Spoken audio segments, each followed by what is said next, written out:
Hope for the soul, hope for the soul. It's our latest episode. All right, go. We're good. Hey, what's up, buddy? Are we am I starting live? For 9 minutes and 20 seconds. Are we going, am I? There'll be an live? intro video, so you just go straight into your joke. Hey, Nate and Erin. Thanks for being with us on Hope for the Soul. I have a joke for y'all. I'm excited about it. Let's do it. Where does a sheep go to get his hair cut? The barber shop.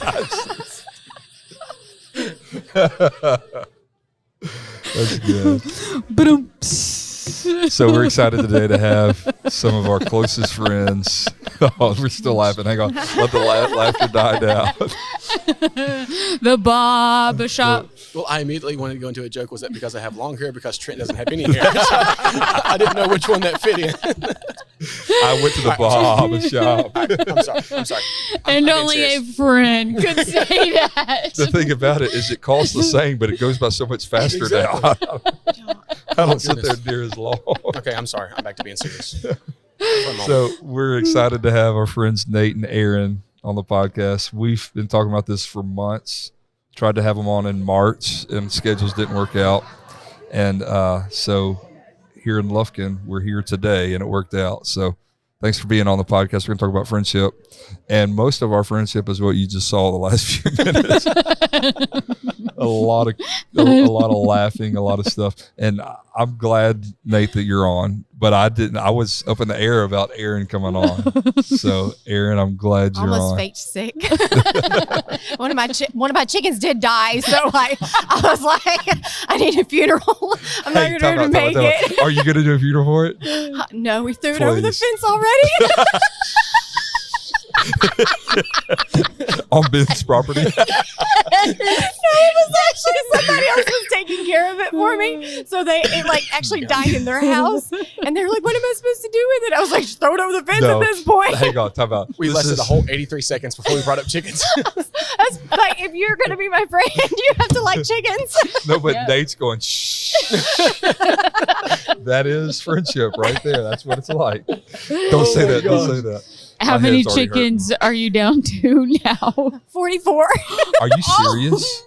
It's an issue. Every time Nathaniel leaves, I add more to the flock. Every time he gets a paycheck, you buy another chicken. So every Monday when that man goes to the bank. Going so I can support my chicken habit. That's why he's flying out tomorrow so you can buy another chicken. I should probably go to like a group or something. At this point, you can monetize that though. You've got a nice SUV. You can set a little stand up and go busy intersection and sell some eggs. Does that get me on Apostolic Runway? My chicken pen. Y'all thought y'all had to worry about me. Thought you had to worry about me. No, it's perfect. Somebody asked me, said, "When are you going to be on Apostolic Runway?" I said, "Man, I don't roll like that. I don't roll that deep. It ain't the way I roll. I mean, I don't even know people that do roll like that. No. That's the friendship levels above my friendship. Those are the people that I know of. But I seen them one time at church. Right. We're in the same room one time. No, we're on the chicken level. That's we're on monetizing chicken. If you would quit buying chickens, how big is your coop? It's not big enough. Well, I mean, it's got to be a Rolex for Apostle Nate. 40 foot by 8 foot right now, dude. And they just keep on extending. Yeah, we're gonna put one of the little she shed looking things, like the prefab deal. Yeah. We're going to attach it to the end so that can become the actual roost, and everything else can run and all that. They need a slide. They need swings. But right now my teenagers keep flying out. So every morning I walk out and they're already out. So hey, time. How can you tell the age of a chicken, like teenager versus? Well, you've got your babies, your little your little chicks, obviously, and then you got your big hens, and so these are. Fat ones. Your ones that are blessed. And these, your producers. And they kind of look like normal teenagers. They got their legs are real long and they're just wobbling everywhere. Okay. Officially, they're called pullets. Yeah, pullets. But I just call them my teenage chickens. No, to me, there's chicks and then there's chickens. They're it's two sizes. They wake up one morning and You have to go through that teenage stage. When we stage. get off air, we need to let her explain to you one of the chicks that we have right now. Oh my God. Its legs don't exactly work properly. And we're going to start getting text messages and emails whenever this airs in the Yes, fall yes. about people wanting to I know want about to it. know. And then I'm going to forget about it by that point. Yeah. Oh So- no.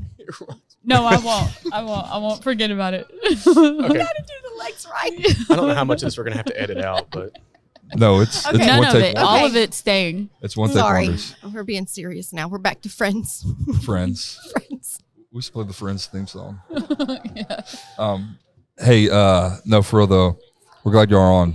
And I'm trying to get serious, and Nate's looking at me like we're not getting serious.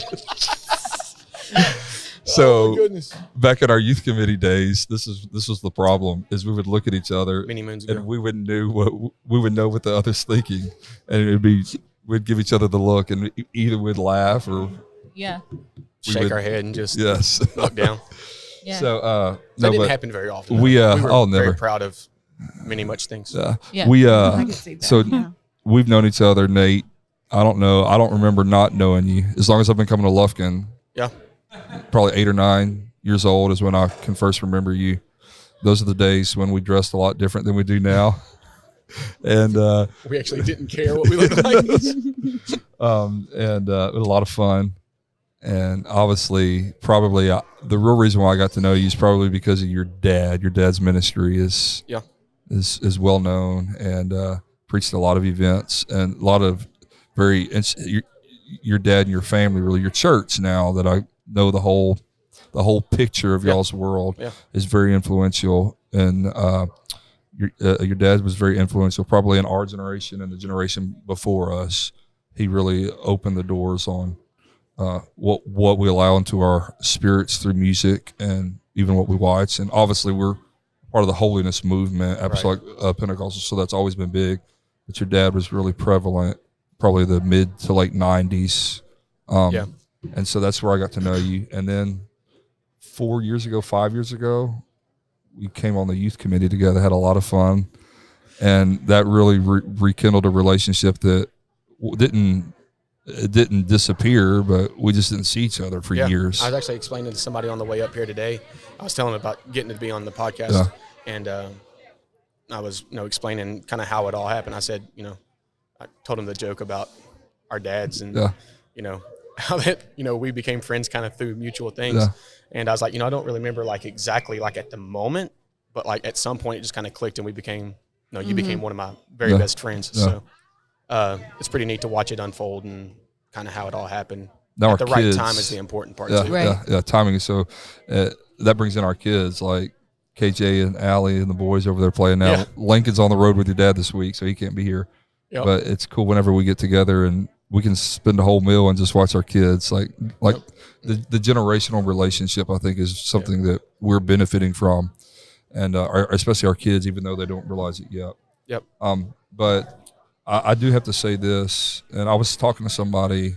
Somebody said, "Hey, I'm come through Conroe a lot, and I've thought about calling and getting with you, but I figured you're always busy." And I was like, "Well, I'm always busy, but I'm never that busy. Like, call me." And so I brought you up. I said, "Me and Nate are good friends, and we're together a lot. But it's not because I'm a good friend. It's because Nate's a good friend." And that's something that I'm very grateful for. You and Erin, you are intentional about making sure that not only does our group text, we won't say the name of the group text here. But it is very prophetic. It's very prophetic. But it's our relationship. Obviously, that's good. But when we get together, it's kind of this. It's a lot of tomfoolery, and then we always move to kingdom talk too. So, but I have a couple scriptures, and then I figure we get a little serious. Here's a couple scriptures. They're all from Proverbs. It's hard to get Presley. We need to get the kids on the episode here in a few minutes. A friend loves at all times, and a brother is born for adversity. That's really, we fought some battles together. Not bad battles, but we've just, friends go through things. And I probably a battle wouldn't be the right word. But just some oppositions together. And so that really forged our relationship even stronger. Proverbs 18 says, "A man that has friends must first show himself friendly. There's a friend that sticks closer than a brother." Obviously, we know who that friend is that sticks closer than a brother, and that's Jesus. But man that must have friends must show himself friendly. I'm a friendly guy when I get to know you. Like whenever I finally let you in, you're in. Yeah.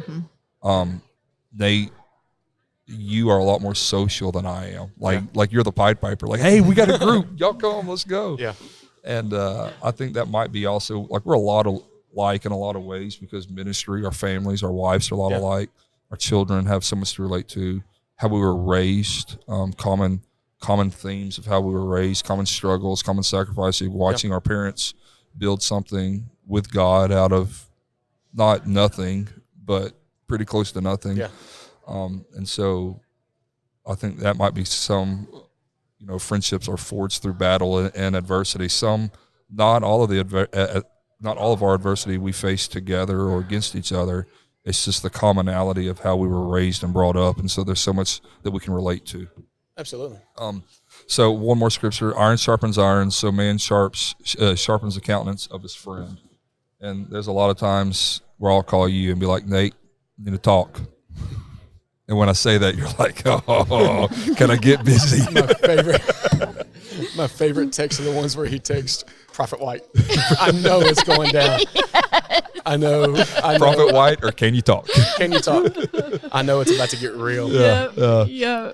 And so. Or man of God. Man of God. If it's man of God, we're about to go in. Can't be telling all my secrets, bro. I'm just very grateful for friendship. Obviously, the older we get, the smaller our circles get. That's Brother Huntley. We were just talking to him, and he was talking about his life and how his circle's gotten smaller.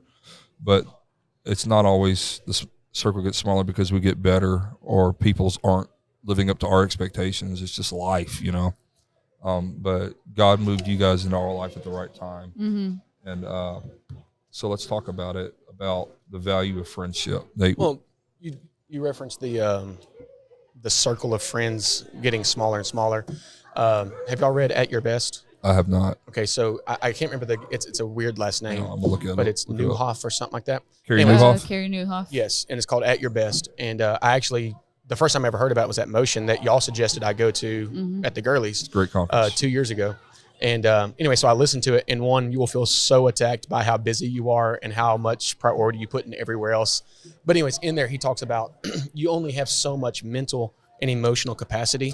I have this book and I haven't read it. She's mad at me because I'm buying a lot of books right now, not reading. But like you're gonna feel like oh my goodness, I am failing. But then he brings it back together at the end. But it's an incredible book. I suggest anybody read it. But anyways, in that book he references the fact you only have so much capacity for friendship. And he's like, you at most you're gonna have 4 to 5 like very best friends. Like that you talk to on the daily or at least every few days. Then outside of that you have, I think he said 10 to 12 peripheral friends. And those are the ones you'll talk to, every month or so, every few months. And then you have the people that you're friendly with, but you only see them at like meetings or special events. And so like I really started feeling bad because like I started counting up my really close friends and I was like, okay, I got Trent Smith. I got my pastor, who is also my brother and also my employer. So he's stuck like Chuck. So he doesn't really count. And so I was You're like, bound to him in multiple ways. Yeah. I got him. And I was like, okay. And I won't go on because some of it will sound like I'm name dropping. Some of them, they would have no clue. The other one, they'd have no clue who he is. But I was like, okay, I got 2, maybe 3. I was like, I'm supposed to have 5. Yeah. So I felt like a bad friend. But then you think about it, you only have so much capacity. You only have so much emotional energy to put into friendships. Yeah. And one of the things in the book is in order to add another one, you have to let one go. Yeah. And so there are just some friendships in my world, this being one of them, that it's not worth letting go. There is no moving on this friendship. Yeah. And so it is funny. Some of it I think is age. Some of it is different things you go through.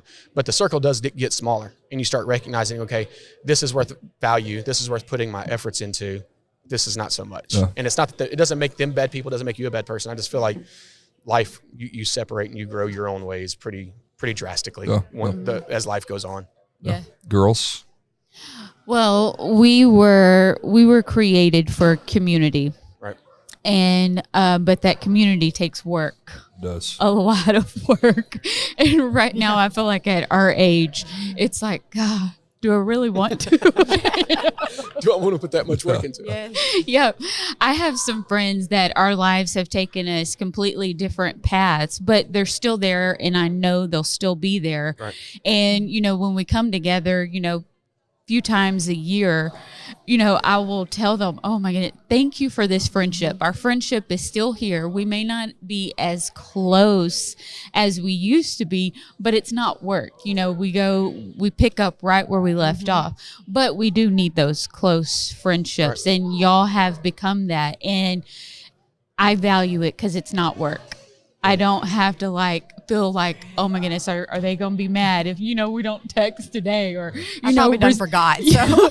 or respond immediately. I think that's true friendship, when you don't have to constantly be, checking on each other, but yet there's the times that you are, hey, what's going on? Yeah. What's that verse you were talking about? I'm sorry? The verse that you mentioned to me before we started recording? Oh, well, where the Bible talks about, that one of the first introductions we have of Jonathan and David is that the Bible says that the heart of Jonathan was knit to David. And, when you talk about heart and David, everybody goes right back to, well, he was the man after God's own heart. Well, if Jonathan's heart was knit to David's, you can't knit things that are not of the same quality, of the same material, of the same type. You can't knit yarn and burlap together and expect it to hold up. You can't knit it has to be the same quality. It has to be the same purity. And so we give David a lot of accolades, and rightfully so, but we often overlook the importance of Jonathan's friendship to David. It was Jonathan who stripped himself down to his garment and gave David the royal garments and gave him the sepulcher and gave him all those things. And in essence saying, look, I realize that this is going to put my friend ahead of me, but I've got to play the supporting role right now. That's awesome. David had his time, or Jonathan had his time as the prince. Right. Jonathan had his time as royalty, but he realized it's time for me to just play the supporting role right now. Yes. And I think every friendship goes through that. Yeah. The goods and the bads, there are times when things are rocking and rolling for y'all, and we're just playing the supporting role. And there's times where great things are happening in our lives, and y'all are there just rooting us on. And that's one of the greatest things about it, is there's no jealousy, there's no animosity, there's no weirdness about our friendship. Yes. We just are what we are. Yeah. And it's not just, you mentioned kids a while ago, it's not just the kids. I don't know, a couple months ago or something like that, I just felt, I don't want to say burdened, but I just woke up praying for, Presley and Kiki and Allie and just praying for them. Just praying for the kids. And I texted Trent and was like, hey, just let the kids know that Nate's praying for them. I love them, and I didn't know they were taking the test and all that stuff. And so that's when it goes even deeper than just the four of us, but it's truly we are knit together. Our hearts are knit together. Yeah. And so that's the spiritual perspective on it. Yeah. No, that's awesome. How can two walk together unless they agree? Right. This isn't the context in which that verse was spoken, but there's something to be said about people who can walk together. And yes, we agree on the most important things, but we're not the same either. Right. I mean, how we were raised, the areas that we were raised, the callings on your life and our life are different. Our perspectives are different. But we still choose to walk together. I text you, was it last week, about some stuff, good stuff, and you said, hey, you checked me and I needed to hear it. You said, this is what you've got to be. You've got to be this way whenever you're up. This is how you've got to. I think a friend challenged us, and I'm grateful that I've got friends in my life that will say what I need to hear sometimes. Not that I don't believe it, but that I need to be reassured from something. And we've got elders in our life, but sometimes we need to be reassured not only from our elders, but from our peer group and friend group. So. And I think beyond just friendship, taking it away from just general friendship in ministry is a whole nother beast. Yeah. Friendship within the ministry is a whole nother animal. I am very, like you said, I'm the social butterfly. I'll be nice to everybody, but I only trust a handful of people. Life and issues have brought me to that point. Erin is not the social butterfly. Erin's just as happy sitting in her coop talking to her 44 chickens as her teenagers, as as she is sitting on this campground. She's probably more comfortable there. Yeah. But she balances me. Just this week, she's like, babe, you got to pull back. Yeah. You know, you got to take back and just put some in the reserve tank as far as energy and giving and pushing. And so I think our wives play a huge part in that, because it doesn't matter how much you and I want to be friends. If Calah didn't like me, you and I wouldn't be able to be friends. No. Yeah. And vice versa. Yeah. I mean, there's people that like I thought was my friend, and Erin was seeing things, and I was like, oh no. And dude, sure enough, it played out to be exactly. I don't give her enough accolades of being right often enough, but she was very right All about right, it. Erin, I'm gonna make you talk. All right. Yeah, that's why I was trying to like lead her into You know, this. I was waiting for the non-spiritual part. Here we There go. were so many times that I wanted to say something. I was like, no, it's not appropriate. Here you go, now. right now, Not say it. appropriate. This is your No, time no, to shine. no. All right. So with that, this is not necessarily on friendship, but hey, we've been saying all day that we follow the cloud. We just, wherever the conversation goes, we go. So with Nate, you have to tell him to pull back because of his personality. He's got to conserve some of his capacity for the weekend. Traveling's going to take some out of you. We don't have so much bandwidth, and the bandwidth is the bandwidth. You can't increase that. So what does it look like for you to kind of, because Nate is the guy that jet sets. He's getting on a plane tomorrow. You don't like me talking about it, but he's gone on the weekends. And you're at home with kids, and you're facing a lot of things that on the weekends that he doesn't have to face. So how do y'all maintain that structure? I'm sure it's not always easy, but how do you maintain sometimes having to be dad or having to? Well, one, my kids are a whole lot more scared of me than they are him. So Lincoln said, Mom, I would rather run through a window and shatter it than have you come at me. So, I mean, they won't even let him say prayers at night. So I'm even more spiritual. I try to do nighttime prayers, and like I prayed over KJ, and she was like, okay, good night, Dad, love you. Hey, send Mom in.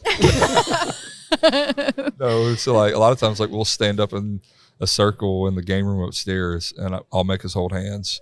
And then most times we're putting them to bed too late. So it's like, okay, Jesus, bless them in the name of Jesus. And as we're walking out, okay, kids, finish your prayers. Yeah. So, yeah. No, Erin, you have a tough job, not only because you're married to Nate. Ouch. I deserve that one for the ball. I deserve that one for the hair joke. But because you are, a lot of times, I mean, he's gone on the weekends, and sometimes the flight gets canceled. He's not back till Monday night or Tuesday morning. And so your job is tough. So I just want to say from a distance that you're doing a good job, because I know you beat yourself up. I know how you are. And you're awesome, Erin. And thank you. So when he comes back in town, do you say they're all yours? I try not to. I mean, honestly, like in the grand scheme of things, it's really not that bad. There are weekends that I'm like, what do you mean? No, you cannot go another service. You better tell them right now. You cannot go on. You've got to come home. These kids are driving me nuts. Yeah. But because it is the weekends that he's only gone, we're so busy and involved in our church that like it helps. It really does help. And the fact that I like tell the kids, look, you know, I was not raised in ministry at all. You know, we're not even going to open that can of worms. Now we want to open it because you said that, but we're not. Yeah. But coming into it, you know, I've had to really step back and look at the perspective of things, and I try to let my kids know this is a privilege for them as well as me. So when he is home, we take advantage of it. When he's gone, we just keep ourselves busy. This is what we have to do right now. We make it work and we go on. So Isn't it crazy how, like, Nate, we can relate to this because how we're raised in a pastor's home, but the level of sacrifice that, like, we had to make as kids, and now our kids are making the same. Now it looks different because we're reaping from generational blessings, but it's still sacrifice. You know, it's do you find you try to pad the blow of sacrifice? Because you know the impact it's going to be. Like you tell them, no, we can't be caught. You try to like soften the blow a little bit. So we said the kids the other day said something about, I forget what it was, is why do people leave our church? And it sounded so much worse sounded like the situation, what is it, as bad as that makes it sound. Yep. But like when we walked downstairs, I was like, oh my God. Mm-hmm. Like, and it wasn't like a bad situation. It wasn't. No, it wasn't a bad situation at all. It was just moving. And Kinley he was thinking about this person, and I think like probably had we kept on, he probably would have cried. Mm-hmm. I know I'm getting teary-eyed now, but when we were walking downstairs, my eyes are coming, and all we knew to say was, I don't know, bub. Yeah. God just moved him. But to hear him say that, I mean, my heart shattered. It shows the level of their investment. Yes. Even as much as us. Yeah. That's what I told her is they're realizing things that we don't realize. Mm-hmm. Yeah. Like they're smarter than we give them credit for. Or you think that they don't see and we don't tell our kids anything. No, my mom just walked up. She gets mad because we don't. We don't tell our kids anything. I mean, number one, they're children. Yeah. And we want them to maintain that innocence for as long as possible. And I don't want them knowing stuff like that. Absolutely, yeah. Because then that puts a negative tone in their eyes that they're kids. Right. So, yeah, it was hard it came from a pure and innocent place from him, but it still stung nonetheless. Yeah. Hey, let's go funny because we will cry talking about this with our kids. Yeah.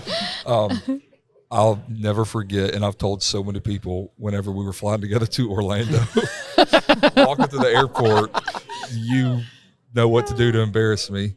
And so I've got two cousins. And just to let everybody know that Trent gets embarrassed so easily. I really do. It doesn't make sense. It's actually funny to embarrass him because the reaction, he's what going. What we do is not funny. It's his reaction that's funny. And so it just keeps us like, I want more. Yes. So there's Encore. There's Cameron, Gavin, and Nate, and they each do different things. Yes, but they know public. how to push that button. Nate knows how to get my boys going. We're in an airport, and it was crazy busy, and he got my kids all hyper and screaming. But then remember, y'all boarded, y'all were upgraded on that flight. Yeah, we got bumped to first. Yeah, and so so Preston was screaming in the terminal, which embarrassed me. Whatever you make him do, and then y'all are seated first because y'all are the high rollers. Yeah, and jet setters. Yeah, so we're like group 2 or 3, like we're flying over the wings. You're with those people. Yeah, we're with the commoners. Well, y'all are like you're barely in first class, okay? Yeah, like I was on the last row of first class. You can still smell economy's feet. Yes. So anyway, we're walking through, and it's going to Orlando. So there was a lot of people going on vacation on the flight. Full flight, not empty seat. And Kiki stops you and says, Uncle Nate, what's up? And then he looks at me, Dad, why can't you get a seat up here?